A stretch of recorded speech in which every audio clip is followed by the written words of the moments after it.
Le petit Pétreuse, comment que ça va bien? Bon, on s'en fout. Alors, il est des inventions complètement inutiles. Et d'autres qui ont un petit peu plus d'intérêt, on va dire.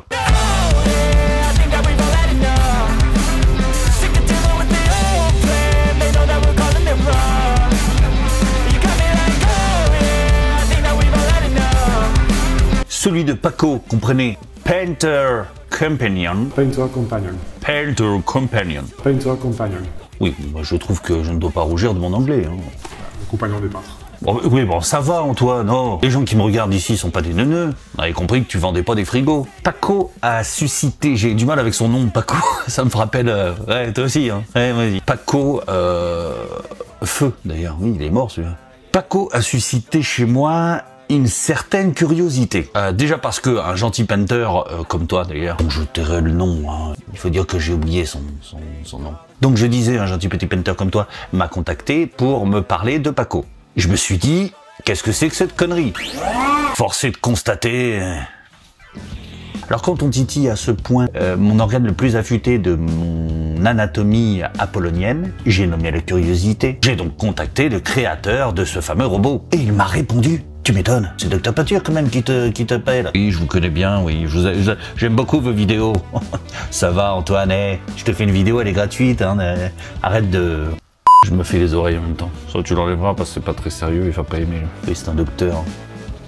Ah bah oui, un vrai, oui, c'est pas un escroc comme toi, oui, c'est sûr. J'avais une myriade de questions qui me sont venues à l'esprit. Et la première, celle engendrée par la peur, la plus primaire, largement à la mode en ce moment, de l'artisan peintre. Sommes-nous à l'aube du grand remplacement?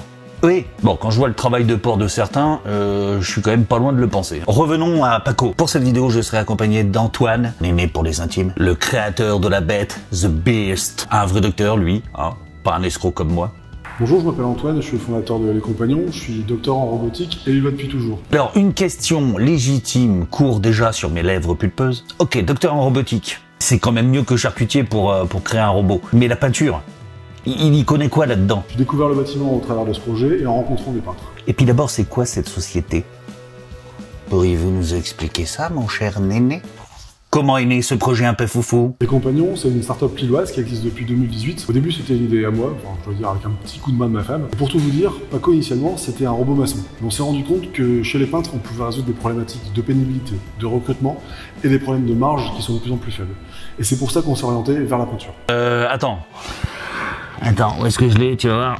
Il y a des accessoires dans cette vidéo. Je l'ai, ça y est, la télécommande. Hop, pause. Ok, là je rejoins Antoine. Et je suis pas ingénieur. Pourtant quand il s'agit de changer de métier parce que j'en avais marre de faire un métier intellectuel, non mais ça c'est pas me mousser, oui, c'est pour me donner un petit côté intellectuel à côté d'un vrai docteur. Je passerais moins pour un con. Je disais, j'ai choisi le métier de peintre exactement pour la même raison. Ça ne coûtait pas cher en investissement pour le départ, que ce soit en matériel comme en infrastructure. Et quand on enlève le prix des matériaux, du consommable, des taxes et des impôts, la marge est un peu plus intéressante. Voilà pourquoi j'ai choisi ce métier plutôt qu'un autre, moi. Ça n'a rien à voir avec l'amour du pinceau, des couleurs. Si vous saviez, madame. Non, moi je suis vénal, non, c'est pas le pognon. Alors, pour finir sur son entreprise, voici ce qu'il nous précise au sujet de son équipe, assez d'ailleurs conséquente, hein, j'étais assez surpris, et de ses partenariats. Aujourd'hui, on a une dizaine de personnes, avec plusieurs ingénieurs, pour faire la conception mécanique du robot, et également les algorithmes.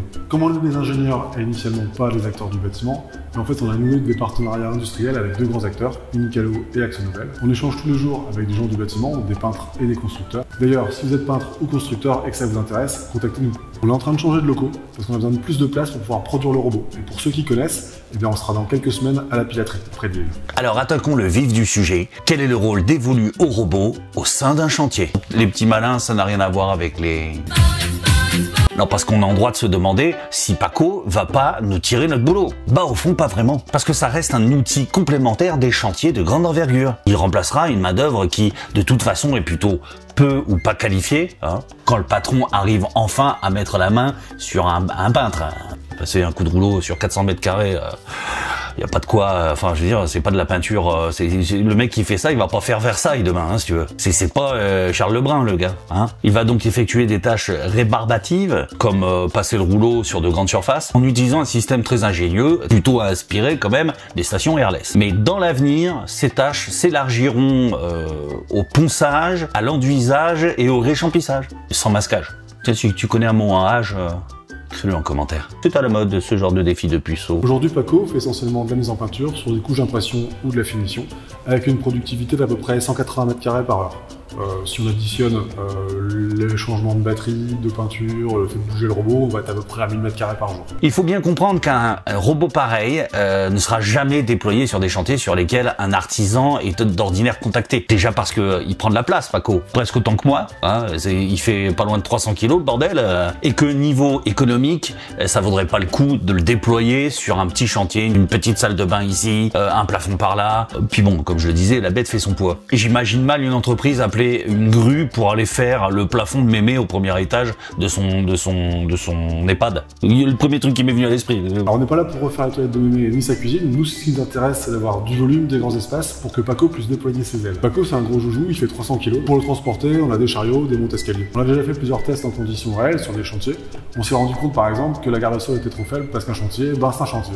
Bon, puis je rappelle que ça n'est pas encore de la science-fiction, parce qu'il faut bien un opérateur pour diriger tout ça, gérer les tâches de l'appareil et contrôler son travail. Je pense que ça pourrait bien servir à l'entreprise du coin qui n'arrive pas à recruter ou qui va dans les pays de l'Est pour aller cueillir des barbouilleurs, hein, disons-le comme il se doit. Et je ne suis pas raciste. Hein.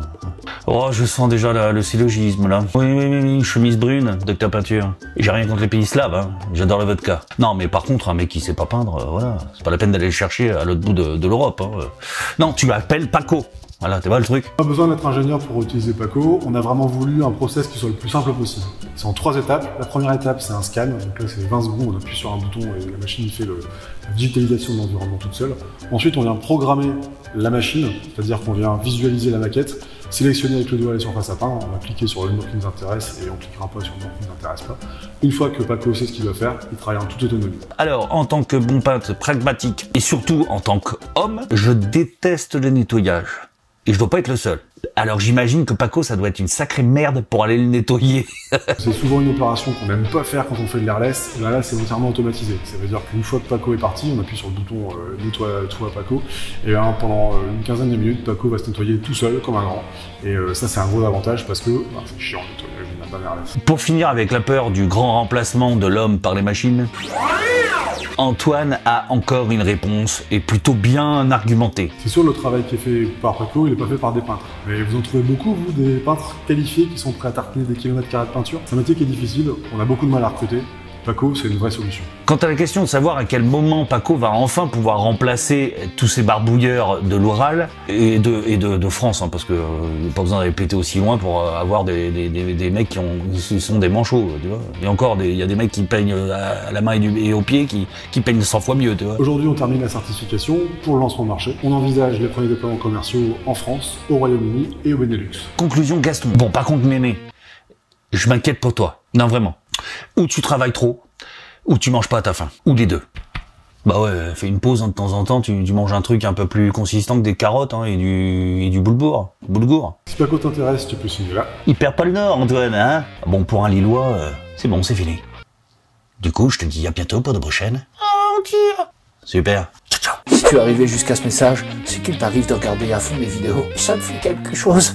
Jadis, tu étais un simple petit pépère. Grâce à mes nombreux tutos, tu es enfin arrivé au sommet de la chaîne alimentaire. Toutefois, tu peux pousser ta curiosité à regarder les 2 vidéos que je te propose là. Et n'oublie pas le petit pouce bleu juste en dessous. C'est si mignon. Tu es mon seul espoir.